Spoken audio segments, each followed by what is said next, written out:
అందరికీ నమస్తే అండి. అందరూ ఎలా ఉన్నారు? బాగున్నారా? నేను కూడా చాలా బాగున్నాను. ఈరోజు మరో మంచి యూజ్‌ఫుల్ వీడియోతో మీ ముందుకైతే వచ్చేసానండి. అదేంటంటే భార్యాభర్తల మధ్య ఎందుకు సహజంగా గొడవలొస్తూ ఉంటాయి? ఇలా భార్యాభర్తలకి గొడవలు రాకుండా ఉండాలంటే మనం ఏం చేయాలి? భార్యాభర్తలు అన్యోన్యంగా ఉండాలంటే ఏం చేయాలి? క్లియర్‌గా చెప్పాలంటే ఈ పాయింట్ గురించి మనం మాట్లాడుకుందామండి. అయితే కంటెంట్‌లోకి వెళ్ళే ముందు మన ఛానెల్‌ని ఎవరైనా ఫస్ట్ టైమ్ చూస్తూ ఉన్నట్లయితే ఛానెల్‌ని సబ్స్క్రైబ్ చేసుకొని చూడండి. వీడియోస్ నచ్చితే లైక్ చేయడం మాత్రం మర్చిపోకండి. అయితే మనం ఇప్పుడు కంటెంట్‌లోకి వెళ్ళిపోదాం. భార్యాభర్తలు బండికి 2 చక్రాలు లాంటి వాళ్ళండి. ఈ చక్రాలు 2 కరెక్ట్‌గా ఉంటేనే ఆ బండనేది ముందుకు సాగుతూ ఉంటుందనమాట. మరి మధ్యలో చక్రాలకి పంక్చర్ అయితే పరిస్థితి ఏంటండి? ఇంకంతే వర్క్‌షాప్‌కి తీసుకెళ్ళిపోవటమే. ఒక బండికి చక్రాలకు కానీ, ఇక ఏదైనా సరే సర్వీస్ వచ్చినప్పుడు మనం ఎలా అయితే సర్వీస్ సెంటర్‌కి తీసుకెళ్ళి దాన్ని రెడీ చేసి మళ్ళీ యూజ్ చేసుకుంటూ ఉంటామో, ఈ భార్యాభర్తల మధ్య ఏదైనా సమస్యలు వచ్చినప్పుడు కూడా ప్రశాంతత అనే సర్వీస్ షాప్‌కి తీసుకెళ్ళాలి. దాన్ని మళ్ళీ సర్వీస్ చేసుకోవాలి. మళ్ళీ ఎప్పట్లాగా ఫ్యామిలీ కోసం రన్ చేయాలనమాట. అయితే కుటుంబంలో ఎప్పుడూ కూడా సంతోషంగానే ఉంటారా? ఎప్పుడూ గొడవలు రాకుండానే ఉంటాయా? ఎప్పుడూ అన్యోన్యంగానే ఉంటారా? ఉండరండి. ఒక్కొక్కసారి ఖచ్చితంగా ఏదో ఒక సమస్య వస్తుంది. చిన్న చిన్న సమస్యల్ని ఎలా పరిష్కరించుకోవాలి అనేది భార్యాభర్తల బంధం అంటేనే ఒక యుద్ధమండి. మనకి ఇష్టమైన శత్రువుతో ఒక చిన్న చిన్న యుద్ధాలు చేసే రణరంగమే భార్యాభర్తల జీవితం అంటే. అయితే భార్యాభర్తల మధ్య వచ్చే తగాదాలని ఎలా సరిచేసుకోవాలి? అసలు గొడవలే రాకుండా ఉండాలంటే మగవాళ్ళు ఏం చేయాలి? ఆడవాళ్ళు ఏం చేయాలి? అన్న విషయాన్ని మనం ఈరోజు ఈ వీడియోలో చర్చించుకుందాం.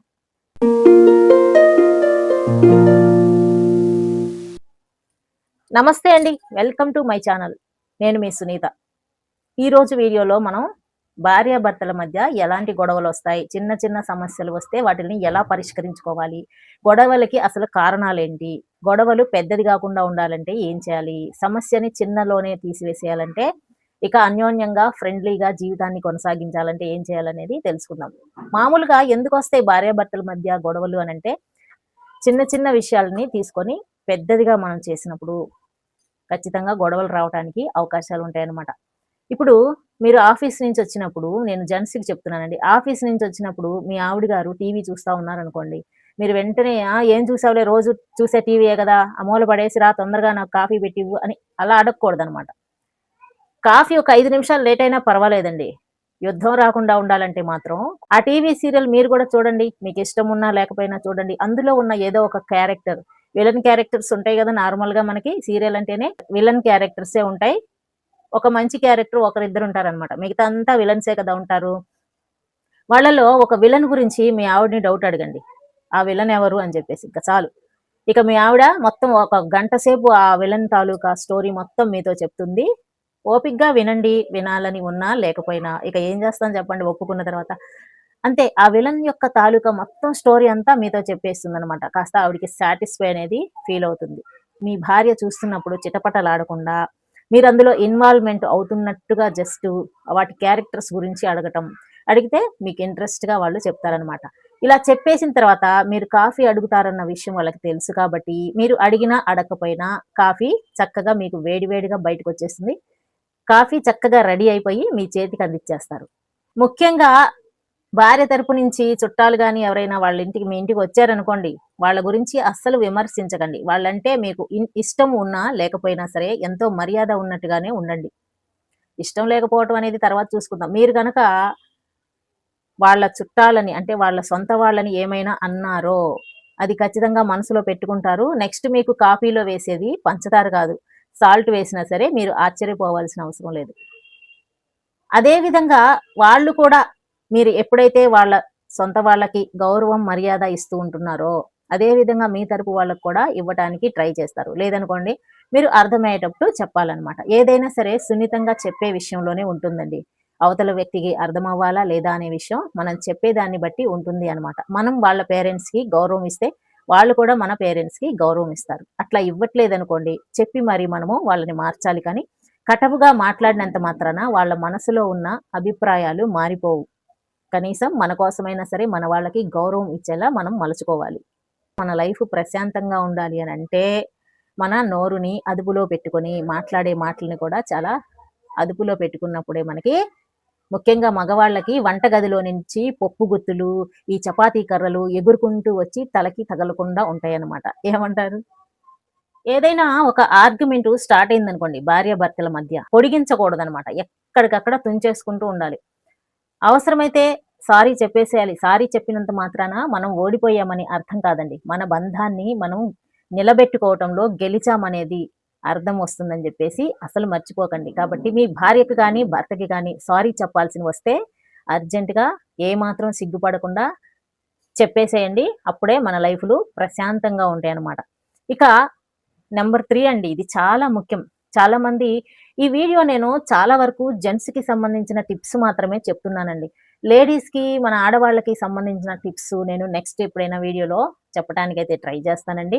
ఎందుకంటే ఈ భార్యాభర్తల విషయం టాపిక్ మనం తీసుకున్నామంటే వచ్చేస్తూనే ఉంటుంది. ఎన్ని నిమిషాలు గడిచిపోతాయో కూడా మనకు అర్థం కాదనమాట. ఈ ఫ్యామిలీ గురించి చెప్పుకోవాలంటే. కాబట్టి ఇప్పుడు జెంట్స్ మూడో పాయింట్ చక్కగా గుర్తుపెట్టుకోండి ఫ్రెండ్స్.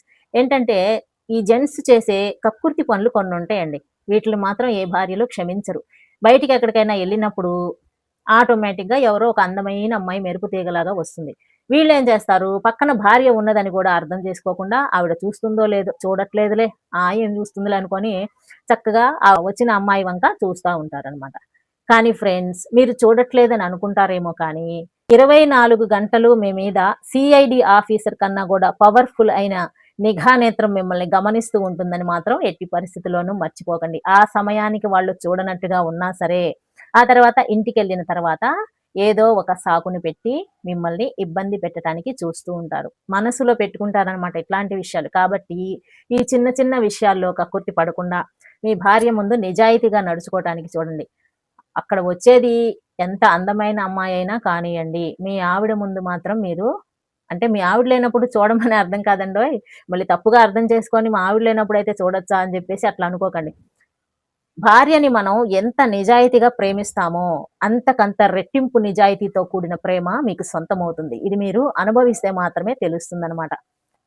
పెళ్ళప్పుడు మీ భార్య కూడా అందంగానే ఉంది కదా! ఇప్పుడంటే అలా అయిపోయింది. ఈ విషయాన్ని అర్థం చేసుకుంటే మాత్రం ఎవ్వరు కూడా వేరొకరి వైపు కన్నెత్తి చూడరు. చూడొచ్చు క్యాజువల్‌గా కానీ వేరే దృష్టితో చూడటం చాలా తప్పండి. ఇంకొంతమందయితే భార్య పక్కనే ఉన్నా సరే, ఏమాత్రం ఆవిడని లెక్క చేయరు. ఆవిడ ఫీలింగ్స్‌ని పట్టించుకోరు. ఆ పక్కన ఎవరైనా అమ్మాయి ఎళ్తా ఉంటే, అమ్మాయి వంక చూస్తా ఉంటారనమాట. ఇవన్నీ నోటెడ్ చేసుకున్న మీ భార్య ఏం చేస్తుందంటే, అంతకంతా మీ మీద పగ తీర్చుకునే అవకాశాలుంటాయి. పగంటే మామూలు పగ కాదండోయ్! అన్నం దగ్గర నుంచి ఇంకా స్టార్ట్ అవుతుంది. కూరలో ఉప్పులెక్కువవుతాయి. కాఫీల్లో పంచదారకు బదులు ఉప్పులు పడతా ఉంటాయి. అప్పుడప్పుడు వంటగదిలో నుంచి బీభత్సమైన సౌండ్‌లు ఇనపడతా ఉంటాయి. మీరెక్కడైనా దగ్గరికెళ్తే పప్పు గుత్తితో మీ తల పగిలిపోవటానికి కూడా ఛాన్సులుంటాయి కాబట్టి ఇట్లాంటి విషయాల్లో మాత్రం ఏమాత్రం మీరు మీ ఆవిడ ముందు చాలా కేర్‌ఫుల్‌గా నడుచుకోండి. ఆవిడ ఒళ్ళంతా కళ్ళు పెట్టుకొని ఎనీ టైమ్ మిమ్మల్ని గమనిస్తూనే ఉంటుంది అన్న విషయం మాత్రం అస్సలు మర్చిపోకండి. ఇంకా చాలా ఉన్నాయన్నమాట పాయింట్స్. ఇలా చెప్పుతా పోతే మనకి వస్తూనే ఉంటాయి ఫ్రెండ్స్. ఇప్పుడు నేను జెంట్స్‌కి సంబంధించిన 3 పాయింట్లు మీ ఆవిడతో ఇలా నడుచుకుంటే మీకు ఎటువంటి గొడవలు రావు అని చెప్తున్నానన్నమాట. ఇక లేడీస్‌కి సంబంధించిన 3 పాయింట్లు కూడా ఉన్నాయండి. నెక్స్ట్ వీడియోస్‌లో మనం ఖచ్చితంగా చేద్దాం. ఇప్పుడైతే నేను చెప్పాను గదా! మీ భార్యాభర్తల మధ్య ఎటువంటి గొడవలు, ఇబ్బందులు, మనస్పర్ధలు, ఇక పెద్ద పెద్ద చిన్న చిన్న గొడవలే చిలికి చిలికి గాలివానయ్యి రేపు పెద్ద సమస్యలకి దారి తీస్తాయి కాబట్టి, అట్లా జరగకుండా ఉండాలంటే మన జీవితంలో చిన్న చిన్న విషయాల్లోనే మనం చాలా కేర్‌ఫుల్‌గా ఉండాలి. ఎట్టి పరిస్థితిలోనూ ఆవిడని అందరి ముందు ఇన్సల్ట్ చేసి మాట్లాడే మాటలు మాత్రం అస్సలు చేయకండి. ఇలా చేశారంటే మాత్రం చాలా మనసు విరిగిపోతుందనమాట. బయటికి చెప్పకపోయినా సరే యాక్షన్‌లో మాత్రం ఖచ్చితంగా చూపిస్తారు. భార్యాభర్తల మధ్య ఏ విధమైన గొడవలు రాకుండా ఉండాలంటే, పరిస్థితులు సక్రమంగా ముందుకు సాగాలంటే, మీ దినచర్యలో ఎటువంటి భంగము అనేది రాకుండా ఉండాలంటే, మై డియర్ ఫ్రెండ్స్ ఖచ్చితంగా మనం బంధాలకు గౌరవం అనేది ఇవ్వాలి. కాబట్టి మై డియర్ ఫ్రెండ్స్ బంధాలని గౌరవిద్దాం, జీవితాలని సుసంపన్నం చేసుకుందాం. Respect your relationships and enrich life. జై హింద్.